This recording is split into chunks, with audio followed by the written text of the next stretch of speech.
Prefácio. Um jovem repórter de revista das montanhas do sudoeste da Virgínia, Napoleon Hill, foi designado para entrevistar o magnata do aço americano, Andrew Carnegie. Carnegie ficou impressionado com a inteligência e a ambição do jovem Napoleão. E no final da entrevista de 3 dias, o Sr. Carnegie perguntou se ele dedicaria 20 anos de sua vida, sem remuneração, a pesquisar e escrever o primeiro livro sobre a filosofia do sucesso desenvolvida e aplicada pelos líderes da América. Com alguma apreensão, mas pouca hesitação, Napoleão disse que sim e garantiu ao Sr. Carnegie que ele não apenas começaria o projeto, mas o completaria. Concluiu, e 20 anos após a entrevista de 1908, Napoleon Hill publicou seu primeiro livro intitulado A Lei do Triunfo. Foi seguido em 1937 pelo que se tornou o livro sobre sucesso mais vendido de todos os tempos, Pense e Enriqueça. Napoleão publicou muitos outros livros motivacionais e lecionou extensivamente nos Estados Unidos durante décadas a fio. Ele desfrutava da aposentadoria parcial na década de 1950, com quase 70 anos, quando o magnata dos seguros de Chicago, W. Clement Stone, pediu ao então Dr. Hill para apresentar uma série de programas de palestras no rádio e na televisão. Sempre interessado em ensinar seus princípios de sucesso a novos públicos, ele aceitou e fez vários desses programas por toda a América. O Dr. Hill e sua esposa fundaram a Fundação Napoleon Hill em 1962, com a intenção de que ela continuasse ensinando seus princípios depois que ele partisse. Ele morreu em 1970, e a fundação que eles criaram continua ativa até hoje, espalhando seus princípios pelo mundo em dezenas de idiomas. Sou administrador da fundação desde 1997 e diretor executivo desde 2000. Há alguns anos, encontrei as fitas e transcrições empoeiradas de vários programas de palestras com o Dr. Hill na rádio e televisão. O material estava guardado nos arquivos da fundação. Eles nunca foram publicados. Os curadores da fundação ficaram emocionados com a oportunidade de ressuscitá-los. E assim nasceu a série de livros Napoleon Hill is on the Air. O livro que você ouve faz parte da série, uma transcrição de programas de rádio semanais apresentados em 1952 em Paris, Missouri. Como Napoleon Hill foi dar uma série de entrevistas no rádio na pequena cidade de Paris, Missouri? A resposta ilustra um de seus 17 princípios de sucesso desenvolvidos em 20 anos de pesquisa. O princípio de que toda adversidade carrega nela a semente de uma vantagem equivalente. Hill havia participado de um seminário em St. Louis, no Missouri, uma grande cidade no rio Mississippi, que acabou não sendo lucrativo. O valor investido na divulgação foi mais alto do que o arrecadado em taxas de participação. No entanto, um seguidor de longa data do Dr. Hill, Bill Robinson, um empresário em Paris, Missouri, estava na plateia e foi inspirado a convidar o Dr. Hill para fazer uma série de palestras em Paris. Paris, naquela época, era uma cidade de apenas 1.400 pessoas. Ficava no nordeste rural do Missouri, na bifurcação central do rio Salt, longe das principais áreas metropolitanas. St. Louis, a maior cidade mais próxima, fica a aproximadamente 220 quilômetros de distância. Os jovens estavam deixando Paris em busca de melhores oportunidades de emprego nas cidades maiores. Robinson estava preocupado com o declínio da cidade e providenciou para ter quase 100 pessoas da cidade participando da série de palestras durante várias semanas. Elas seriam transmitidas em rádios locais, e o Dr. Hill receberia $10 mil. Havia céticos em Paris que pensavam que as palestras seriam um pouco mais do que um show de medicina, mas o Dr. Hill logo os convenceu com suas poderosas mensagens. Após essas transmissões inspiradoras, muitos cidadãos de Paris se reuniram em grupos de discussão. Um ministro local apresentou uma série de sermões com base nos ensinamentos do Dr. Hill. Vários novos negócios, até 10, de acordo com uma contagem, surgiram nesta pequena cidade como resultado direto das palestras. Um ano depois das transmissões, o Dr. Hill disse que um velho morador de Paris contou a ele que nada havia chegado a essa comunidade nos últimos 50 anos que tivesse causado uma impressão tão profunda em tantas pessoas quanto a que foi deixada pelo ensino da minha filosofia. Foi feito um filme intitulado A New Sound in Paris, que documentava as mudanças levadas àquela pequena comunidade pelas palestras do Dr. Hill. O filme foi visto por centenas de milhares de pessoas e ajudou a espalhar os princípios do sucesso ensinado pelo Dr. Hill. Infelizmente, parece que ele se perdeu para a história. Napoleon Hill amava Paris. Ela era a essência da cidade pequena da América. Mark Twain nasceu nas proximidades, na Flórida, Missouri, e seus livros refletiam a cultura da honestidade, determinação e trabalho duro do meio oeste. O amado artista norte-americano Norman Rockwell pintou uma famosa imagem da movimentada redação do jornal local em Paris, em 1946, que foi publicada Saturday Evening Post. O sinuoso rio Salt, com seus 3 ramos, embelezava a área e desaguava no poderoso Mississippi. Um braço desse rio passava sob uma das poucas pontes cobertas já construídas no Missouri. Napoleon Hill disse uma vez: "O caminho de menor resistência entorta todos os rios e alguns homens." Essa frase descreve apropriadamente o sinuoso rio Salt. Felizmente, graças em parte aos esforços de Napoleon Hill, ela não descreve os homens e mulheres de Paris, que trabalharam duro para evitar esse caminho e tornar a própria vida, a vida de suas famílias e da comunidade bem-sucedidas e felizes. Ao ouvir este audiolivro, a primeira e única publicação dessas palestras no rádio, você encontrará alguns homens que seguiam o caminho de menor resistência, mas o Dr. Hill mostrará como rejeitar esse caminho pela aplicação de seus princípios do sucesso. As palestras concentram-se em alguns dos 17 princípios do sucesso, os que Hill acreditava que seriam especialmente úteis para o povo de Paris. As 2 primeiras tratam de definição de objetivo, vista por muitos seguidores de Hill como a mais importante das leis do sucesso. As 2 seguintes se concentram na importância do pensamento preciso. As 2 próximas explicaram como a fé aplicada é necessária para alcançar o sucesso. As 2 seguintes trataram das causas do fracasso e de como superá-las com perseverança e determinação. A 9ª mostrou como a autodisciplina é essencial para o sucesso. As 2 seguintes abordaram a importância de uma personalidade agradável para alcançar o sucesso. As 2 últimas trataram da força cósmica do hábito, o único dos 17 princípios do sucesso que o Dr. Hill alegou não ter sido reconhecido por ninguém antes de ser descoberto por ele. Nas palestras sobre definição de objetivo, o Dr. Hill explicou como as leis da natureza refletem um propósito e plano definidos. Ele detalhou os 9 motivos básicos que impelem as pessoas a realizar seus planos e alcançar seus objetivos. Nas palestras sobre pensamento preciso, o Dr. Hill explicou a diferença entre raciocínio indutivo e dedutivo e mostrou como separar fatos importantes dos sem importância. Ele detalhou como as pessoas devem desafiar as opiniões e declarações de outras pessoas, fazendo a pergunta simples: como você sabe? As falsidades, disse ele, vinham com notas de alerta. Ele listou os inimigos do pensamento preciso, talvez de maneira mais importante, as emoções, concluindo que o pensamento preciso é um pensamento a sangue frio. Em sua palestra sobre fé aplicada, o Dr. Hill explicou como desenvolvê-la usando o objetivo principal definido, as alianças do Mastermind e o princípio de aprender com as adversidades. Ele forneceu muitos exemplos de indústrias e inventores que usaram a fé aplicada para beneficiar a humanidade. Mudando sua abordagem, os próximos 2 programas lidaram com as causas do fracasso. Ele relacionou as principais causas e deu exemplos concretos de como superá-las por meio de persistência e poder de decisão. Esperava convencer seus ouvintes, muitos deles sem sorte, de que não precisavam se render a essas causas do fracasso. Em sua palestra sobre autodisciplina, o Dr. Hill falou de 13 desafios em sua vida que foram superados pela autodisciplina. De uma maneira especialmente eloquente, ele descreveu a importância de usar a autodisciplina para organizar e controlar o uso do próprio tempo. O Dr. Hill listou 25 principais fatores que contribuem para uma personalidade agradável e convidou seus ouvintes a fazer um inventário, avaliar-se em relação a esses fatores. Ele admitiu que nem sempre correspondia a esses padrões. Deu exemplos de pessoas que atendiam a eles e também listou 15 coisas que não se deve fazer, se a intenção é ter uma personalidade agradável. As 2 últimas palestras foram sobre a força cósmica do hábito e explicaram como o Dr. Hill descobriu esse conceito ao ler Pense e Enriqueça pela primeira vez 1 ano e meio depois de tê-lo escrito. Força cósmica do hábito é a lei pela qual alguém adquire hábitos para realizar seu principal objetivo. O Dr. Hill fornece várias maneiras de usar esse princípio para atingir metas e objetivos. Acredito que você vai achar esses atemporais programas de rádio informativos e que eles mostrarão a você o caminho para alcançar o sucesso e a felicidade. A intenção do Dr. Hill foi ensinar e inspirar as pessoas de Paris a usar seus princípios para superar as adversidades, evitar o caminho de menor resistência, seguir em frente em linha reta e trabalhar duro para mudar a vida. Sei que funcionou para Paris e estou confiante de que pode funcionar para você também. Don Green, diretor executivo, Fundação Napoleon Hill. 1. Definição de objetivo. Boa noite, senhoras e senhores. Hoje à noite iniciaremos nossa série de programas de rádio em Paris, Missouri, nos quais explicarei os princípios do sucesso que aprendi e desenvolvi ao longo de mais de 40 anos. Estou muito satisfeito por estar em sua cidade e espero que se beneficiem do que tenho a dizer. O primeiro princípio de que falarei é a definição de objetivo. Definição de objetivo não parece um assunto muito imponente ou muito dramático, mas, senhoras e senhores, é o começo de toda conquista digna de ser mencionada. Onde quer que você encontre alguém bem-sucedido, encontrará uma pessoa que adotou o princípio da definição de objetivo ligado às coisas que faz, e ela segue esse princípio o tempo todo. Por isso, dei a esse tema a primeira posição nessas transmissões, e também o discutirei em nossa segunda transmissão. Vou dar um exemplo da importância de ser absolutamente definido em relação ao seu objetivo principal. Alguns anos atrás, logo após o final da Primeira Guerra Mundial, abri meu cofre e tirei dele meu objetivo principal definido escrito. E no parágrafo em que declarava minha renda projetada para aquele ano de 1919, $10 mil por ano, peguei o lápis e adicionei um 0 a esse número, transformando em $100 mil, e devolvi a minha declaração escrita ao cofre. Eu acreditava que precisava subir o padrão das minhas pretensões. Eu não creio que tenham passado mais de 3 semanas antes de um homem do Texas entrar no meu escritório e me fazer uma oferta de $100 mil ao ano, se eu fosse ao Texas e passasse 3 semanas por mês escrevendo literatura de vendas para ele. Aceitei o contrato, que ele redigiu, assinei, fui até lá e acabei arrecadando cerca de $10 milhões para ele. Ele havia redigido um contrato que era, eu diria, muito cheio de armadilhas. Especificava que, a menos que eu ficasse um ano inteiro, não receberia nenhum salário. Em pouco tempo, comecei a perceber que ele fazia mal o uso desses fundos, e em vez de ficar o ano inteiro, eu o entreguei ao FBI e voltei para Chicago. E perdi todo o meu salário até aquele momento. Então, abri o cofre novamente, peguei meu objetivo principal definido, que eu havia anotado, e li com atenção. Ele foi redigido da seguinte maneira: vou trabalhar para ganhar durante o ano de 1919 a soma de $100 mil. Quando li com atenção, percebi imediatamente o que estava errado nessa afirmação e compreendi. E me pergunto se você poderia me dizer qual é o erro antes de eu contar. Não há nenhuma dúvida de que eu trabalhei para ganhar os $100 mil, porque dificilmente alguém não ficaria feliz em pagar $100 mil por serviços que aumentaram seu capital em $10 milhões. Eu trabalhei, tudo bem, mas não ganhei. Quero dizer agora por que não ganhei. Não ganhei porque não incluí 2 palavras importantes na minha afirmação. Revise a declaração como eu redigi e veja se consegue fornecer essas 2 palavras importantes. Repito a afirmação: vou trabalhar para ganhar durante o ano de 1919 a soma de $100 mil. Isso é definido ou não? Você acha que é? Parece definido, de certa forma, não é? Não. Faltavam 2 palavras. Eu deveria ter dito: vou trabalhar para ganhar e receber durante o ano de 1919 a soma de $100 mil. Você acha que se eu tivesse escrito dessa maneira, teria feito alguma diferença no comportamento desse homem desonesto que talvez, desde o início, pretendia me enganar? Você acha que teria feito alguma diferença quanto ao dinheiro que eu teria recebido? Eu digo que isso faria diferença, e quero explicar por quê. Se eu tivesse enfatizado o receber esse dinheiro depois de trabalhar por ele, teria levado o contrato em que ele elaborou para o meu advogado, e nós teríamos examinado com muito cuidado. E meu advogado teria inserido um parágrafo que garantiria o recebimento mensal desse dinheiro à medida que eu ganhasse. Essa teria sido a diferença. A maioria das pessoas que assume contratos e diversos acordos e relacionamentos com outras pessoas o faz com tanta indefinição que raramente acontece o que um advogado chamaria de encontro de mentes. Uma pessoa entenderá uma coisa e a outra entenderá algo completamente diferente. Precisamos de contratos porque, infelizmente, algumas pessoas são trapaceiras e não merecem confiança, ou preferem o caminho mais fácil ao honrado. Seguir o caminho de menor resistência entorta todos os rios e alguns homens, e foi isso que aconteceu com esse homem do Texas. Quero dar outro exemplo da importância da definição de objetivo. Há 14 anos, Bill Robinson, de Paris, comprou uma cópia do meu livro Pense e Enriqueça. Ele leu e ficou impressionado, e enquanto lia, disse a si mesmo: um dia desses, vou conhecer esse homem chamado Hill. Vou fazer com que ele venha a Paris, e ele vai dar uma palestra para o nosso povo. Agora, um dia desses, senhoras e senhores, não é definido.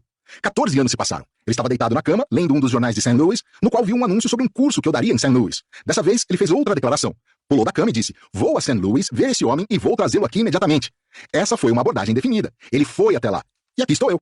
Ele poderia ter feito isso 14 anos atrás, se tivesse dito ao ler aquele livro, gosto dessa mensagem, gosto desse autor, vou trazê-lo aqui em um mês. Se ele tivesse determinado um tempo definido para suas intenções, pode ter certeza de que eu teria vindo há muito tempo. Definição de objetivo. Percebi que homens bem-sucedidos como Andrew Carnegie, Henry J. Kaiser, Henry Ford e Thomas Alva Edison se movem com definição de objetivo. Geralmente, qualquer grande líder, quando diz a um de seus subordinados para fazer alguma coisa, não só diz a ele o que fazer, mas quando fazer, onde fazer e por que fazer. E importante, ele diz como fazer e então, mais importante do que tudo isso, ele cuida para que o homem faça o que ele disse. Não aceita um não como resposta. É isso que constitui um grande líder, um homem que sabe exatamente o que quer e consegue transmitir essas informações a pessoas que estão subordinadas a ele em termos que elas possam entender e que as impressionarão. Durante a guerra, o Sr. Kaiser esteve envolvido em uma grande variedade de trabalhos relacionados a ela, fabricando itens militares de que o governo precisava muito, para garantir que as matérias-primas necessárias estivessem em sua fábrica quando fossem necessárias. Quando, por exemplo, encomendavam um carregamento de um certo tipo de aço, ele não só enviava um pedido à United States Steel Corporation para entregarem uma carga de um certo tipo de aço. Ele determinava que queria o aço em sua fábrica em uma data específica, e em seguida mandava um grupo de expedidores à usina para acompanhar a carga, com instruções para, caso algum ferroviário ousasse parar ou desviar o vagão por qualquer motivo, eles o impedissem e mantivessem o trem de carga em movimento ou nem voltassem, porque não teriam mais emprego. Isso também era bem definido. Por isso o Sr. Kaiser estabeleceu um recorde mundialmente famoso no ramo de construção de navios. Ele nunca havia construído navios antes, mas entendia o princípio da definição. Aliás, se você conhece alguma coisa sobre o Sr. Kaiser, sabe que hoje essa é uma de suas qualificações de destaque. Essa é uma das razões para ele ter sido um homem de sucesso. Ele sabia o que queria fazer, elaborou um plano para fazer o que queria, e foi muito definido sobre todos os seus planos. Esse o que, quando, onde, porquê e como fazer é o que eu chamo de fórmula WWWH. Em inglês, what, when, where, why and how. Não seria uma má ideia cada um de vocês na plateia ter um belo broche na lapela ou no vestido com uma WWWH. A maioria das pessoas que vir esse broche não saberá o que significa, mas você saberá. Ele manterá em sua mente que, quando você mandar uma pessoa fazer alguma coisa, deve ser definido na ordem. Você deve dizer a ela o que, quando, onde, porquê e como fazer. E em seguida deve acompanhar a pessoa e garantir que ela cumpra a ordem. Vou falar agora sobre a diferença entre um homem bem-sucedido e outro que não tem sucesso. Você observa uma pessoa mal-sucedida, e geralmente, quando ela dá instruções ou expressa seus desejos, é de uma maneira muito descuidada, solta, indefinida, e os resultados que ela alcança têm essas mesmas características. Quando fui contratado por Andrew Carnegie, cerca de 44 anos atrás, para ser autor da primeira filosofia prática de conquistas individuais do mundo, fiquei na casa do Sr. Carnegie por 3 dias e noites. Ele me analisava com cuidado e eu não sabia que era analisado. Não sabia o objetivo daquilo. Descobri anos depois que o que ele queria descobrir sobre mim, mais que tudo, era se eu tinha essa qualidade de ser definido sobre as coisas que me comprometia a fazer. No final do 3º dia, ele me chamou em sua biblioteca e disse: estamos conversando aqui há 3 dias sobre uma filosofia de que eu acho que o mundo precisa. Uma filosofia que acho que dará ao homem comum o conhecimento adquirido por homens de sucesso como eu, que obtiveram esse conhecimento durante a vida inteira de experiências pelo método da tentativa e erro. Quero uma filosofia em que termos simples dê ao homem comum a vantagem de tudo que foi aprendido por homens de sucesso. Quero fazer uma pergunta sobre isso. Então ele me fez essa pergunta. Ele disse: se eu contratar você para se tornar o autor desta filosofia, indicar os homens de destaque nesse país para colaborar com você, homens que são autoridade sobre o assunto sucesso, vai estar disposto a dedicar 20 anos da sua vida pesquisando, trabalhando paralelamente para o seu sustento, enquanto se dedica a isso, sem nenhum subsídio meu? Sim ou não? Acho que me agitei por alguns segundos. Para mim pareceu uma hora. Por fim, o Sr. Carnegie disse: bem, e começou a me fazer outra pergunta. Eu o interrompi. Sim, Sr. Carnegie. Não só aceito a incumbência, senhor, como afirmo que pode contar comigo para a sua conclusão. Ele disse: era isso que eu queria ouvir de você. E também disse: eu queria ver sua expressão e ouvir seu tom de voz quando respondesse. Ele tomou a decisão ali, naquele momento, de me dar uma incumbência que havia sido negada a outros homens. Alguns deles, professores universitários. Ele disse que quando fez a mesma pergunta a esses homens, o tempo de reação até a resposta variou de 3 horas a 3 anos. E alguns nunca responderam. Ele queria alguém capaz de ser definido, que pudesse decidir, tendo em mãos todos os fatos, se faria ou não alguma coisa. Quando lancei a Golden Rule Magazine, no dia do armistício de 1918, não tinha capital para isso. Tinha estado a serviço do presidente dos Estados Unidos durante toda a guerra. A escola da qual eu era presidente e proprietário havia se desintegrado totalmente em consequência da guerra. Mas eu queria publicar uma Golden Rule Magazine. Tinha pensado nisso durante muitos anos. Acreditava que havia chegado a hora de o público receber uma revista desse tipo. Tudo o que precisava era de um pequeno detalhe: $100 mil para começar. Só isso. Se eu tivesse ido a um banco pedir um empréstimo de $100 mil, provavelmente eles teriam apertado um botão secreto e alguns brutamontes teriam me agarrado e entregado à polícia, porque iam pensar que eu era maluco. Eu não poderia levantar um empréstimo de $100 mil de fontes privadas, porque o que tinha a oferecer como garantia era intangível. Então elaborei um plano para obter esse dinheiro, ou seu equivalente, e só levei 3 dias para ter a quantia em mãos. Antes de abordar o homem a quem pretendia dar o privilégio de me emprestar esses $100 mil, sentei na frente da máquina de escrever e redigi o editorial que pretendia publicar na capa da revista, como se já tivesse o dinheiro. Encerrei o editorial dizendo: preciso de $100 mil pelo menos para iniciar essa revista. De onde vem o dinheiro eu não sei, mas uma coisa eu sei: publicarei e distribuirei a Golden Rule Magazine esse ano. Isso foi muito definido. Levei o editorial a um gráfico muito rico, o Sr. George B. Williams, de Chicago. Deixei que ele me convidasse para almoçar no Athletic Club de Chicago. Permiti que gastasse $3,85 em um almoço que não comi, nem toquei. Enquanto isso, eu conversava, contava a ele sobre essa revista, e quando pensei ter dito tudo o que ele precisava saber, peguei esse editorial e entreguei a ele. Quando leu a conclusão sobre eu não saber de onde viria o dinheiro, ele disse: gosto da sua ideia, gosto de você há muito tempo e acho que é capaz de fazer esse trabalho. Trago o original, eu imprimo a revista, nós a colocamos nas bancas e a vendemos. E quando for vendida, eu recupero meu dinheiro primeiro, e se sobrar alguma coisa, pode ficar para você. E foi assim, senhoras e senhores, que a Golden Rule Magazine foi lançada, alcançou uma circulação de mais de 500 mil exemplares nos primeiros 6 meses, e apurou no primeiro ano um lucro líquido, cobertas todas as despesas, de $3.150. Mais tarde, quando eu escrevi editoriais para a revista de Bernard McFadden, contei essa história e ele disse: Rio, conheço você há muito tempo e tenho um grande respeito por sua capacidade, mas tem alguma coisa errada nesses valores. Você não devia ser bom em matemática quando estava na escola, porque sei que, para lançar uma revista nacional com alguma garantia de que vai conseguir mantê-la, precisa ter pelo menos $1 milhão, e mesmo assim as chances de não recuperar nada desse dinheiro são de 50% mais ou menos. Bem, quase morri de susto quando descobri que tinha feito algo que era considerado impossível. Ainda bem que não sabia disso antes de começar. Muitas pessoas, senhoras e senhores, nunca se comprometem com o que gostariam de fazer por medo de não conseguir, ou esperam que todas as circunstâncias sejam perfeitas para começar. Você sabe que, se esperar até todas as circunstâncias serem perfeitas para realizar algo que está planejando, talvez durante muitos anos, nunca vai começar nada, porque as circunstâncias nunca serão perfeitas. Se quer muito fazer alguma coisa, reúna todas as informações possíveis, providencie todo o equipamento disponível e comece a fazer o que pode nesse momento. Por mais estranho que pareça, é provável que, enquanto estiver usando as ferramentas que você tem em mãos, sejam elas quais forem, outras melhores, às vezes milagrosamente, sejam colocadas a seu serviço. Gostaria de saber se vocês, membros da minha audiência de rádio, não estariam interessados em ouvir qual é a minha definição de objetivo para os próximos 5 anos. Estão interessados? Vou contar, porque assim terão a oportunidade de me ver em ação. Vocês vão ouvir esse anúncio, vão ver, passo a passo, como vou colocá-lo em prática. Vou trabalhar em período integral novamente, encerrando minha vida recente de lazer e retomando as palestras e os livros. Há várias razões para isso. Em primeiro lugar, pessoalmente, tenho todo o dinheiro de que preciso, se não ganhar mais nada pelo resto da vida. Tenho o suficiente para nos manter de acordo com o nosso estilo de vida. Todos os rendimentos excedentes serão usados exclusivamente para promover a distribuição dessa filosofia no mundo todo. Quero que a filosofia seja publicada em cada um dos principais idiomas do mundo, e estou tentando garantir que isso aconteça. Descobri algo sobre essa filosofia nessas minhas idas a cidades como Paris, que eu não sabia antes, e isso me deu uma nova esperança e uma nova coragem. Isso me deu um novo ângulo sobre definição de objetivo, o de que essas pessoas na base da população, em pequenas cidades como esta, estão prontas e ávidas para que essa filosofia entre na vida delas. Porque afinal, essa é uma filosofia da economia individual. Foi desenvolvida para ajudar o indivíduo a equilibrar seus negócios e suas finanças. É uma filosofia sólida porque foi testada pelos cérebros mais aguçados do mundo, e é uma filosofia que lida com finanças individuais e coisas materiais. Vivemos uma era de frustração, de medo, de ansiedade. Seria quase impossível passar a encontrar uma plateia como essa sem tomar conhecimento de uma pessoa com algum tipo de problema pessoal que não soubesse como resolver no momento. Essa filosofia do sucesso visa solucionar problemas individuais. Mesmo sem perceber, cada um de vocês que ouve essas transmissões estará espalhando sol, alegria e coragem. Você terá mais confiança e dará mais confiança àqueles com quem entrar em contato. Você também terá um objetivo definido e, como ponto de partida, terá o objetivo de melhorar a si mesmo. Senhoras e senhores, nosso tempo acabou por hoje. Junte-se a mim na próxima transmissão para uma discussão mais aprofundada sobre esse princípio tão importante, a definição de objetivo. 2. Dominar seu objetivo definido. Bem-vindos de volta, senhoras e senhores. Esta noite discutirei a importância desse princípio da definição de objetivo e como você pode aplicá-lo para alcançar o sucesso. Senhoras e senhores, talvez se interessem em saber por que sou tão positivo em relação às minhas declarações sobre esse princípio e todos os outros que discutirei nas próximas transmissões. Quero que saibam que todos e cada um desses princípios que vão estudar foram verificados e checados pelas leis da natureza.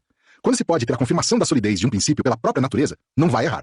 Quero dar uma ideia da extensão e do escopo em que a natureza usa essa lição de que tratamos esta noite, a definição do objetivo. Nossa maior demonstração da aplicação universal do princípio da definição de objetivo pode ser encontrada na observação de como a natureza o aplica. Antes de tudo, ele é visto na ordem do universo e na inter-relação de todas as leis naturais. Não é maravilhoso saber que essa pequena bola de lama em que vivemos, que gira em torno do Sol por 365 dias, mantém a distância adequada de todos os outros planetas e do Sol? Não é maravilhoso saber que tudo isso é organizado? Quando o Sol se põe à noite, dormimos sabendo que ele vai nascer novamente no leste na manhã seguinte. Até onde pude entender e ouvir, o Sol nunca deixou de nascer de novo depois de se pôr à noite. Sei de muitos momentos nublados em que não se podia vê-lo no Missouri, mas ele estava lá, da mesma forma. A ordem das coisas prova além de qualquer dúvida que esse é o primeiro princípio ou causa de tudo e que a natureza é muito definida na execução desse plano. Ninguém sabe há quantos bilhões ou trilhões ou quatrilhões de anos esse velho planeta tem flutuado de acordo com um plano definido. Mas sabemos que há algo definido nisso, e a natureza não permite que nenhuma força interfira nessa definição. Sim, e vemos a definição da natureza na fixação de todas as estrelas e planetas, e na relação imutável entre eles. Essa relação é tão definida, senhoras e senhores, que os astrônomos podem imaginar e prever com centenas de anos de antecedência a relação aproximada de quaisquer duas estrelas ou planetas em um determinado momento. Isso não seria possível se não houvesse um plano definido de operação sendo executado pela natureza. E você o vê na operação da lei da gravidade, sem interrupção em nenhum lugar, por nenhum motivo. Você já ouviu falar que a lei da gravidade foi suspensa, ou que alguém a violou sem consequências negativas? Está lá, é definida, nunca varia de forma alguma. Você pode se ajustar a ela, e ela se torna muito útil. Mas se você não se ajusta, ela pode se tornar muito destrutiva. Você a vê no equilíbrio geral da vida nessa Terra, de forma que nenhuma espécie possa dominar. Sabia que a raça humana não duraria 12 meses se a natureza não tivesse um plano definido para equilibrar os insetos e os pássaros e a grande variedade de coisas muito menos importantes que os seres humanos? Às vezes, ela envia uma praga de gafanhotos que causam muitos danos, mas em pouco tempo um bando de pássaros, gaivotas ou qualquer outra coisa aparece e se revestela de gafanhotos para manter esse equilíbrio. Algum tempo atrás, algumas pessoas trouxeram para cá umas aves, acho que da Inglaterra, com a intenção de destruir alguns insetos que esses pássaros, os estorninhos, gostam de se alimentar. Mas a natureza não gostou do desequilíbrio em seus assuntos, e por isso ela multiplicou os torninhos muito rapidamente. E aí eles se tornaram um incômodo. Eu poderia colocar um adjetivo na frente da palavra incômodo, se quisesse. Quando você começa a interferir no equilíbrio geral das coisas na natureza, cria problemas, porque ela tem um plano definido para manter tudo em equilíbrio, de acordo com suas intenções gerais. Isso deveria ser uma dica para os seres humanos. E você vê isso no processo de evolução, através do qual o funcionamento de todas as coisas existentes, animadas ou inanimadas, resulta de alguma coisa da mesma natureza que as precedeu. Não é interessante? Você já ouviu falar de um fazendeiro que plantou trigo e se surpreendeu ao saber que ia colher milho em vez de trigo? Não. Nunca aconteceu. A natureza tem uma maneira definida de garantir que tudo que se reproduz, reproduza algo muito parecido com seus ancestrais. Isso se aplica aos seres humanos, como a todo o resto. A natureza não se afasta de sua definição ao cumprir essas leis. Isso é visto na impossibilidade de criar ou destruir matéria ou energia, ou de modificar a quantidade de uma ou outra. Não é surpreendente saber que não se pode destruir energia ou matéria?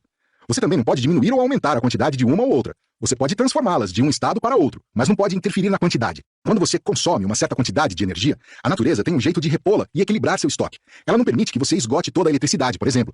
Alguém me disse há algum tempo: bem, um dia desses toda essa eletricidade será consumida e depois, o que vai acontecer? Isso seria uma catástrofe, não? Senhoras e senhores, não se preocupem, não vai acontecer. A natureza tem tudo equilibrado no universo, e seus planos são definidos, suas leis são fixas. Ela não muda de ideia e não decide que um dia vai fazer o sol nascer e no dia seguinte não vai. Ela não descuida e permite que nossa Terra se choque com outro planeta. Quase todo ano, vemos nos jornais alguma comoção em torno de um grupo de pessoas desorientadas e infelizes que preveem o fim do mundo. Geralmente se desfazem de todos os bens materiais, se deixam enganar por outras pessoas, sobem nas casas e nas árvores e se preparam para ascender para, bem, o lugar para onde pensam ir. Porque o mundo está acabando. Já vi isso acontecer umas 6 vezes ao longo da minha vida, acho. E esse mundo velho segue firme, como se fosse a primeira vez que eu olhasse para ele. Desconfio que continuará do mesmo jeito por muito tempo. Se você quiser ter uma boa ideia da importância da definição, observe a natureza em tudo o que ela faz, e terá algumas ideias muito boas. Você também deve observar o sistema profundamente genial da mente humana, que foi tão definitivamente ajeitado em seu projeto que todo indivíduo pode se lançar nas circunstâncias da vida que escolher.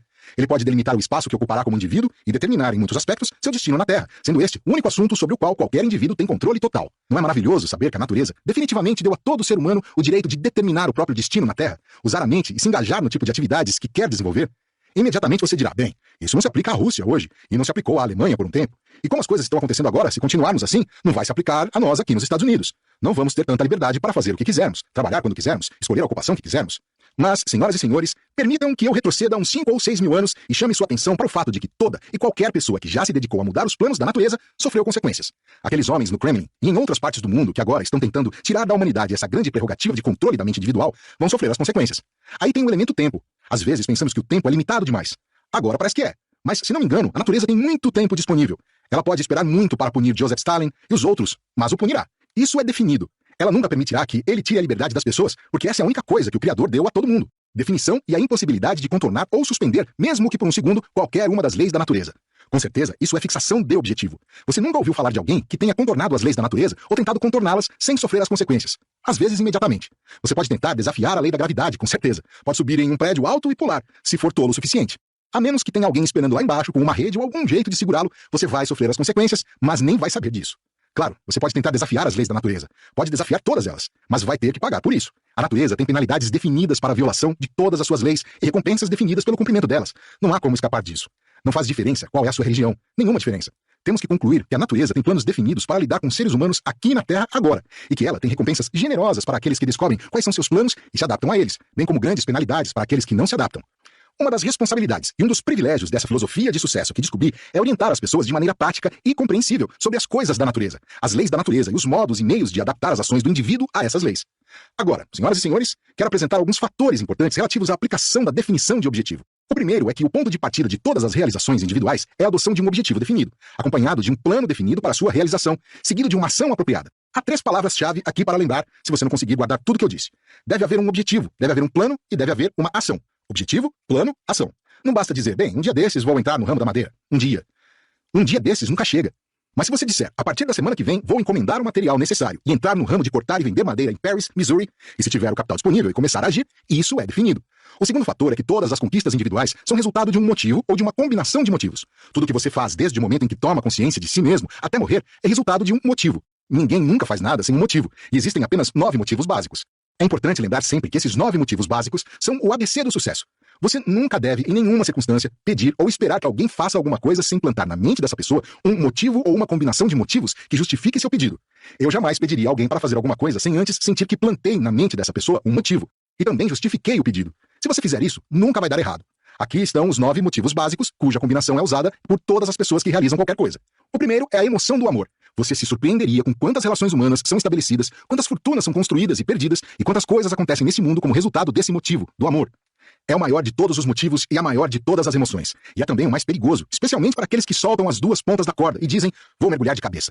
Conheço pessoas que fazem exatamente isso. O segundo desses 9 motivos básicos é a emoção do sexo, a grande força criativa empregada pela natureza para perpetuar as espécies de todos os seres vivos. Terceiro, o desejo de riqueza material. Essa é uma característica inata. É um dos motivos importantes que inspiram os homens a se dedicarem a grandes empreendimentos. Eu nunca ouvi falar de alguém que recusou uma oportunidade de ganhar dinheiro de maneira legítima, e às vezes, infelizmente, de outra maneira.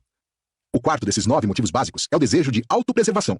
Esse é um motivo inato. Você faz coisas que às vezes parecem quase sobre-humanas, em consequência da relação desse motivo da autopreservação. Muitas vezes, desde que comecei a dirigir um automóvel, há 40 e tantos anos, realizei proezas ao volante que não poderia ter feito deliberadamente, se tivesse muito tempo. Quero dizer, foram casos de emergências próximas em que algo dentro de mim assumiu o volante e tirou o carro da estrada. Depois voltou a ela. Aconteceu algo assim na segunda vez em que vim a Paris. Meu carro rodou na estrada. Rodou e parou de frente para Paris. Acho que o carro queria que eu voltasse aqui e terminasse o trabalho.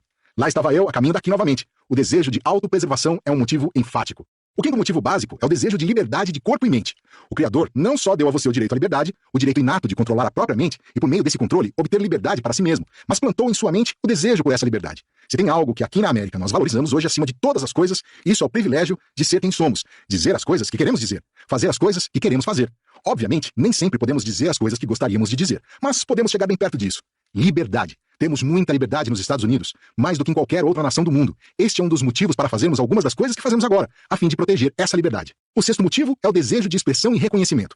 Expressão e reconhecimento pessoal. Ainda não conheci ninguém que não quisesse fazer uma ou outra dessas duas coisas. Primeiro, ser capaz de fazer um discurso. Sobre o quê? Qualquer coisa. E segundo, escrever um livro. Sobre o quê? Qualquer coisa. O desejo de expressão pessoal é um desejo inerente e um dos grandes motivos que levam homens e mulheres a se envolverem em empreendimentos de longo alcance. Talvez tenha sido o motivo do desejo de expressão pessoal que me levou a passar 20 anos de quase fome enquanto organizava essa filosofia e a preparava para o público. Acho que nenhum outro grande motivo poderia ter me mantido nesse trabalho que nem era lucrativo. O sétimo motivo principal é o desejo de perpetuar a vida após a morte. Esse também é um motivo inerente. Agora chego aos 2 últimos motivos e ambos são negativos. O número 8 é o desejo de vingança. Você ficaria surpreso com a quantidade de energia gasta diariamente por pessoas que tentam se vingar de alguém por alguma queixa real ou imaginária. O desejo de vingança é uma coisa muito destrutiva. Pode causar dificuldades ou injustiça para os outros, mas certamente prejudica quem se dedica a ele. Existem muitas pessoas nesse mundo que não aprovo, algumas das quais não gosto particularmente. Mas se tivesse uma grande oportunidade de me dedicar a qualquer forma de vingança, eu a recusaria. Não por não existirem pessoas que mereçam. Talvez, mas porque não correria o risco de me prejudicar. Se você está vivendo da maneira correta, tem uma vida bem equilibrada, chega ao ponto em que não deseja se vingar de ninguém por nada. O nono e último motivo é o avô de todos. Senhoras e senhores, a emoção do medo. Você não será livre enquanto tiver medo de alguma coisa ou alguém. Tem que se libertar em sua própria mente. Se existe algo de que tem medo, descubra a razão desse medo e livre-se dele. Se pode fazer alguma coisa a respeito disso, faça. Se não, esqueça. Ou pelo menos ocupe sua cabeça com outras coisas. Ocupe-a tanto que não vai pensar no medo nem alimentá-lo. O próximo fator nesse negócio de definição de objetivo é essa grande e importante verdade. Qualquer ideia, plano ou propósito dominante que você mantenha em sua mente por meio de repetição do pensamento é absorvido pela seção do subconsciente da mente e posto em prática através de qualquer meio natural e lógico que possa estar disponível. Eu não falei nada sobre meios sobrenaturais, não sei nada sobre trabalhar com meios sobrenaturais. Eu só sei trabalhar com as leis naturais. Quero que cada um de vocês sinta que tem um papel a desempenhar. Tem uma pessoa, pessoas ou grupo de pessoas com quem você tem contato a quem pode começar a ensinar essa filosofia. Você pode não ser o melhor professor do mundo, mas faça disso seu objetivo definido, começar a divulgar a filosofia e transmiti-la a outras pessoas que podem precisar dela. Você descobrirá que quando se dedicar a ensinar aos outros, quando começar a falar sobre isso com as pessoas, vai começar a entender melhor a filosofia. Também é uma lei da natureza. O que você faz por ou para outra pessoa, faz por ou para si mesmo. Senhoras e senhores, vocês nunca terão todos os benefícios dessa filosofia até que olhem em volta, encontrem alguém que precise dela e comecem a ensiná-la a essa pessoa. Que essa pessoa nos conheça, que sintonize essa atmosfera e decida se esse tal de Rio veio até aqui para atrair muita gente e mobilizar todas elas, como um homem disse achar que eu fazia. Bem, caso haja alguma dúvida, admito que vim até aqui com a intenção de mobilizar muita gente, despertar o interesse de muitas pessoas, se preferirem, em fazer alguma coisa para ajudar não só a elas mesmas, mas essa comunidade em que elas vivem. Obrigado por me ouvirem esta noite, amigos. Não deixem de sintonizar na próxima vez, quando explicarei a importância de um pensamento preciso para alcançar seus objetivos de sucesso. 6. Histórias de sucesso da fé aplicada. Olá novamente, senhoras e senhores.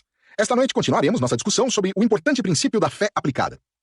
Quero dar alguns exemplos, meus amigos, de como esse princípio da fé aplicada funciona nos assuntos práticos da vida.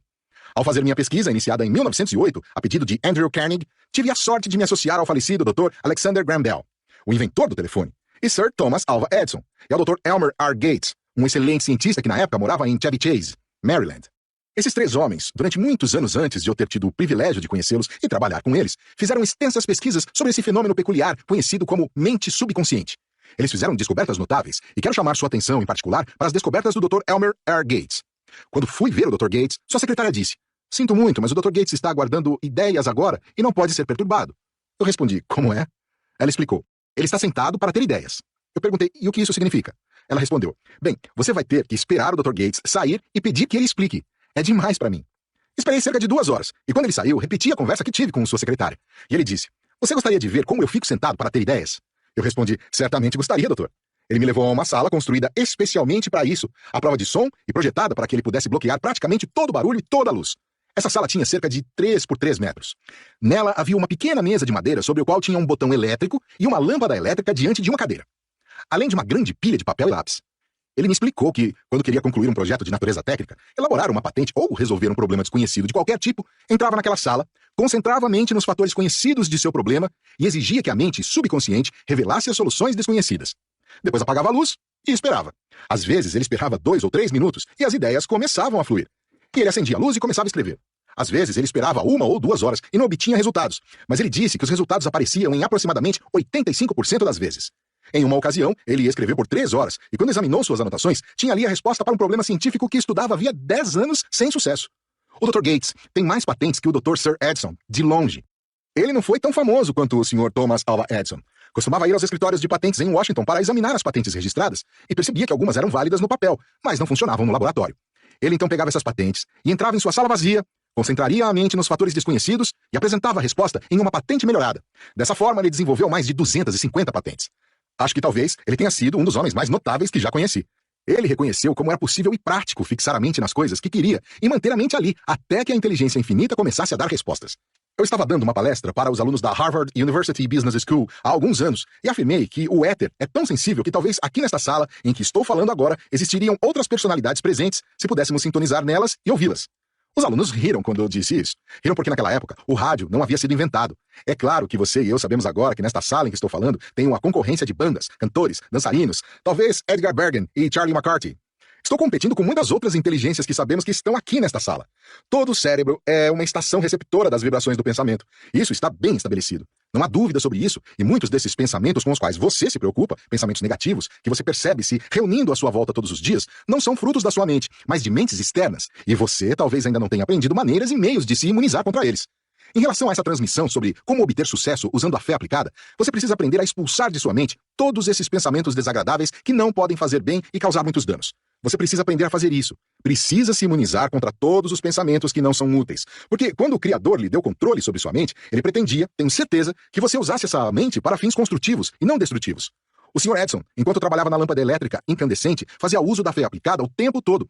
E se não tivesse entendido esse princípio, teria desistido muito tempo antes de descobrir a resposta para seu problema. De fato, como já disse antes, o Sr. Edison falhou mais de 10.000 vezes antes de finalmente descobrir o segredo da lâmpada incandescente. Você pode imaginar alguém tentando alguma coisa e falhando 10.000 vezes durante anos e ainda persistindo? Você seria capaz disso? Vocês têm alguma ideia, meus amigos, de quantas vezes a pessoa comum falha em tentar alguma coisa antes de decidir que talvez nem quisesse fazer aquilo, que queria outra coisa? Adivinhem, chutem qualquer coisa. Quantas vezes? Uma vez? Na verdade, a média não é uma vez, porque 50% das pessoas ou mais desistem antes de começar. Antecipam que vão fracassar e nem sequer começam. Essa é a quantidade de fé aplicada que a maioria das pessoas tem. Elas desistiram antes mesmo de começar a ficar difícil. O Sr. Edison era considerado em todo o mundo um gênio. E o que o tornava um gênio, mais que tudo, era a capacidade de saber o que queria e manter a mente concentrada no que queria até conseguir. Tudo se resume a isso, senhoras e senhores. Não sei por que ele foi forçado a enfrentar 10.000 fracassos, mas sei uma coisa, que essa provavelmente foi a origem de sua grandeza, porque essa foi sua primeira grande invenção. Se não tivesse ficado preso nesses 10.000 tempos de testes que a natureza impôs a ele, provavelmente nunca teria se tornado um dos maiores inventores de todos os tempos. Você sabe que tudo tem um preço. Se você quer ser bom em qualquer coisa, deve aceitar que isso tem um preço. Você precisa descobrir que preço é todo o tempo e estar disposto a pagá-lo. O Sr. Edison sabia que o princípio da fé aplicada acabaria por lhe dar a resposta, e quando a encontrou, escutem só isso. Quando encontrou a resposta, descobriu que ela consistia de 2 princípios bem conhecidos por ele antes de iniciar suas investigações.